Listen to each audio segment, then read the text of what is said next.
تیرے پاس اربوں روپے کی جائیداد کہاں سے آ گئی ہے؟ آج اس کا احتساب کیا جائے. ہم تو پھر ٹیکس دینے والے لوگ ہیں, ہمیشہ کبھی ٹیکس کا بورڈ ڈال دو گے, کبھی ہمارے پہ ڈال دو گے, ان پہ یہ گراف وہ بڑے لوگ چھوڑ دو گے, چھوٹوں پہ بوجھ ڈالنا شروع کر دے. خدا کا واسطہ ہے, پاکستان کو چلنے دو, تاجروں کو کام کرنے دو. اور وہ جو اگر ہونا تو یہ چاہیے ڈی سی ریٹ پہ ان کو الاٹ کر دیں, ڈی سی ریٹ پہ ان کو رجسٹریاں کرا کے دیں, ان کا حق بنتا ہے. ویسے بھی اللہ کے قانون کے مطابق جو پیداوار کرتا ہے زمین اس کی ہوتی ہے. خدا کا نام لو آپ لوگ. تو اس طرح کا کام پورے پاکستان, آج جو میں یہاں پریس کانفرنس کر رہا ہوں, پورے پاکستان میں پریس کانفرنس ہو رہی ہے. کراچی میں بھی پریس کانفرنس ہو رہی ہے متروکہ وقف املاک کے خلاف, اور لاہور میں بھی ہو رہی ہے, بنو میں بھی ہو رہی ہے, پشاور میں بھی ہو رہی ہے, آپ کا حسن ابدال میں بھی ہو رہی ہے, ہری پور میں بھی ہو رہی ہے, ایبٹ آباد میں بھی ہو رہی ہے, اور گجر خان میں بھی ہو رہی ہے. اس طرح پورے پاکستان میں ہماری متروکہ وقف املاک ایکشن کمیٹی کی پریس کانفرنس ہو رہی ہے. اور یہ بتانا چاہ رہے ہیں, زیادتی نہیں منظور, زیادتی نہیں برداشت کریں گے. انشاءاللہ تعالی ہم ان کا پہرا دیں گے, پوری طرح پہرا دیں گے. نہ 2001 میں بڑھنے دیے تھے الحمدللہ, نہ 2006 میں بڑھنے دیے انشاءاللہ اللہ کے حکم سے, نہ 2024 میں تمہاری یہ غلط خواہش پوری کرنے دیں گے. جائز بات ہوگی ضرور مان لیتے, لیکن آپ کو یہ بھی بتانا چاہتے ہیں ہم آج ہم افسوس کے ساتھ ہمیں کہنا پڑا ہے کہ آج ہمیں chief of army staff Pakistan کے جو ہیں عاصم منیر صاحب, ہمیں ان سے اپیل کرنی پڑ رہی ہے کہ جس طرح آپ نے اور سسٹم آپ نے بہتر کر دی ہیں, اور یہ بھی آپ اپنے ہاتھ میں لیں, اور ان لوگوں سے جو آپ کے راشی لوگ ہیں ان سے ہماری جان چھڑائیں. اور اسی طرح صدر پاکستان, وزیر اعظم پاکستان اور چیف جسٹس سے اپیل ہے کہ خدارا ان غریبوں کی اپیل پہ غور کیا جائے, بلکہ خدا آپ نوٹس لے کے یہ نوٹس کے قابل ہیں, ان پہ نوٹس لیں کہ کس نے غلط یہ فیصلے کیے ہیں, کس نے غلط کام کیے ہیں, اس پہ آپ یہ کام کریں. لہٰذا اگر ہماری بات پھر بھی نہ مانی گئی, اگر پریس کانفرنس کے ذریعے اگر سمجھ نہ آئی, تو پھر انشاءاللہ تعالی آئندہ آنے والے دنوں میں پورے پاکستان میں آپ کو بینرز نظر آئیں گے احتجاجی. پھر بھی ہماری بات نہ مانی تو احتجاجی ان کو ریلیز نکالیں گے, پھر بھی ہماری بات نہ مانی تو ہم لوگ اپنی ہڑتال کر دکانیں بند کر دیں گے. بلکہ انجمن تاجران پاکستان سے کہیں گے وہ بیان بھی جاری کریں اور بتائیں کہ ہم بھی نہیں تو ان کے احتجاج میں شامل ہو جائیں گے. پھر بھی نہ مانی تو پھر ہم آپ کے آفسز کا گھراؤ کرنا بھی الحمدللہ جانتے ہیں, سب جانتے ہیں کہ اللہ تعالیٰ نے ہمیں ایسی توفیق دی ہوئی ہے کہ ہم یہ کام کر سکتے ہیں. لہٰذا ہوش کے ناخن لیں اور ایسا کام مت کریں جس سے غریب آدمی پس کے رہ جائے, تباہ ہو جائے. اس کو انشاءاللہ تعالیٰ ہم تباہ نہیں ہونے.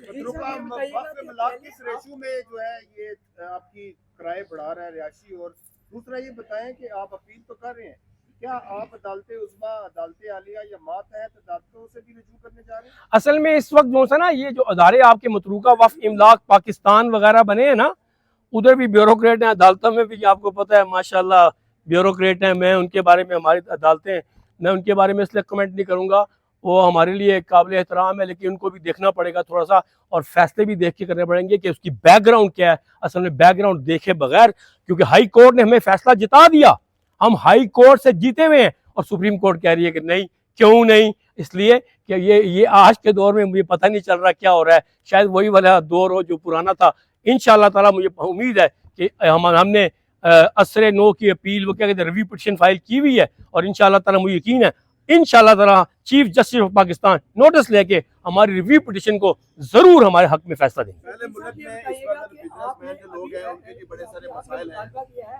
آرمی چیف سے, اور ہم نے ایک اور پریس کانفرنس کور کیا تھا جو کہ وہ بھی آرمی چیف سے مطالبہ کر رہے ہیں.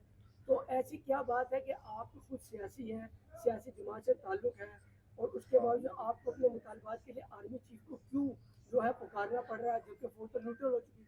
اچھا مزے کی آپ کو بات بتاؤں, اگر آپ میرے صحافی بھائی کو بھی کوئی مشکل وقت آ جائے گا, آپ اس جگہ کھڑے ہو کے آپ بھی چیف آف آرمی سٹاف سے ہی مطالبہ کر رہے ہوں گے. اس لیے کر رہے ہوں گے کہ ہم یہ سمجھتے ہیں, اب یہ سمجھ چکے ہیں کہ اگر کوئی پاکستان کا اقتصادی حیثیت کو بہتر کرنے کا حامی, پاکستان کی بہتری کے لیے جو کام کر رہا ہے, آج آپ کے معیشت کے گراف کیوں اوپر گئے ہیں؟ آپ کے پاکستان کی افواج پاکستان اور آپ کے اس سپہ سالار نے اپنی محنت کرتے ہوئے, اس لیے اپیل بھی اس کو ہونی چاہیے جو پاکستان کے لیے کام کرتا ہے, وہ دکھ درد غریب کا سمجھتا ہے. یہ بتا دیے گا کہ جیسے آپ نے آرمی چیف سے اپیل کی ہے، کیا سیاسی لوگ جو ہیں وہ یہ فیصلے نہیں کر پا رہے کہ آپ آرمی چیف سے اپیل کرنے جا رہے ہیں؟ دوسری بات بتائیے گا، کیا جو تاجر برادری پہلے پی سی او میں ہے، اوپر سے آپ ہڑتال کرنے جا رہے ہیں، لوگوں کو کھانا بڑا مشکل ہوا ہے، جو لوگ کروڑوں روپے کے بزنس کرتے تھے آج وہ بیچاروں لاکھوں پہ آ گئے، تو یہ ایک الارمنگ سچویشن ہے اس ملک میں. ساری چیزیں ان کی مرضی کے مطابق ہوگی، آرمی چیف بھی لگا دیا اور ان کو انسٹرکشن بھی دے دی، پھر چیف جسٹس کو بھی انسٹرکشن دے دی، تو یہ کیا چل رہا ہے پھر ملک میں، کیا ہونے جا رہا ہے؟ دیکھیں نا، میرے سوال کا جواب تو آپ نے خود دے دیا کہ جو ہماری حالت زار آپ نے بیان کر دی، شاید میں بھی اتنی اچھی بیان نہ کر سکوں. آپ نے فرمایا کہ مجھے آرمی چیف کو اس طرح کی بات وہ کرنی پڑ گئی. بھائی آرمی چیف جو انہوں نے لگائے ہوئے چیف آف آرمی سٹاف ہیں، یہ بھی سمجھتے ہیں کہ ہمارا ان کے بغیر، آرمی کے بغیر اور چیف آف آرمی سٹاف کے بغیر گزارا نہیں ہے. لہٰذا پورے پاکستان کی 25 کروڑ عوام کو اگر امید ہے تو پاک فوج سے ہے. لہٰذا اپیل بھی پاک فوج سے اور چیف سے کی جائے گی جو ہمارا محسن ہے، اور ہم کوشش کریں گے کہ انشاءاللہ تعالی ان کو خط لکھا جائے، پورا بیان کیا جائے، کیونکہ چھوٹی بات نہیں ہے. اس میں لاکھوں وہ لاٹھی جو مہاجر ہیں، وہ غریب چھوٹے، اتنی بری حالت ہے گھروں کی کہ گھروں کی چھتیں ٹپک رہی ہیں. لوگ صرف گزارا کرنے کے لیے اوقاف کے مکان لیے ہوئے ہیں، اور آپ لوگ اس پہ بھی ظلم کرنا چاہ رہے ہیں، تو بہت ظلم ہے یہ بہت بڑا. میرا یہ سوال ہے کہ آپ کے بڑے کاروباری تجارتی مراکز جو متروکہ وقف املاک کی ملکیت ہے، کچھ بڑے سرمایہ داروں نے نظریں رکھی ہوئی ہیں، وہ کہہ رہے ہیں کہ یہ خالی کروا کے وہاں پہ بڑے بڑے کوئی ٹاور بنانا چاہ رہے ہیں. یہ کوششیں کئی دفعہ کر چکے ہیں وہ بڑے بڑے سرمایہ دار.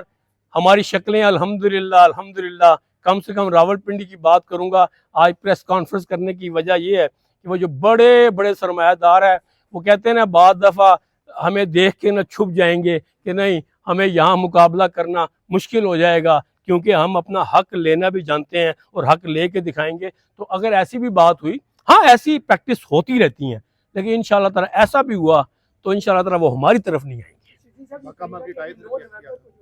ایک سیاسی جماعت نے امکان ہے کہ وہ اپنے احتجاج شروع کرے گی 9 نومبر کے بعد. لیکن آپ نے بھی کہا کہ ہم احتجاج کریں گے، تو پھر اگر ادھر احتجاج ہوتا ہے اور آپ بھی احتجاج کرتے ہیں تو یہ کیا لائن ان کی فالو ہو جائے گی؟ اس میں کیونکہ دوسرے احتجاج میں عام طور پر جو ہے پرتشدد احتجاج ہو جاتا ہے.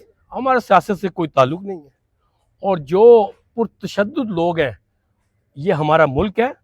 ہم اس کے آئین کی، اس کی جمہوریت کی، اس کی تمام چیزوں کے ہم پاسدار ہیں، اور ایسے لوگ جو دہشت گرد ہوں اور وہ ہمارے احتجاج میں شامل بھی ہونے کی کوشش کریں گے، تو وہ چاہے جماعت ہے چاہے کوئی بھی ہے، ہم ان کو شامل نہیں کریں گے. ہمارا اپنا ایک چھوٹا موٹا احتجاج ہے، وہ انشاءاللہ تعالی ہمیں پتہ امید ہے کہ آپ کے ذریعے انشاءاللہ تعالی وہ مسئلہ حل ہو جائے گا.